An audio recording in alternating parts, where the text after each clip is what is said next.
Hi mga kabubong! My name is Hart. My name is Jane. And kami ang OJT from Casparsteel Roofing Incorporated from Quezon City University. So we are here to introduce another type of roof which is asphalt composition profile. So please don't forget To like subscribe and hit the notification bell, in our YouTube channel, Caspar Roofing Channel.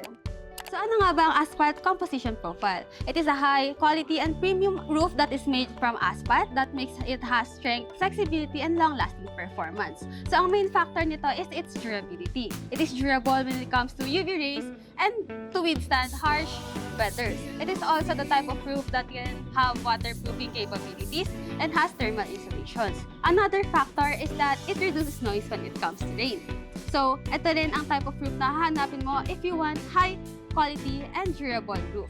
So what are the benefits? First is long-lasting life service, easy and fast installation, cost-effective, and reliable. So you don't have to worry about the leaks and the corrosion. You can use it at home, school, warehouses, residential, commercial, you name it. Because with asphalt composition profile, you're not just building a roof.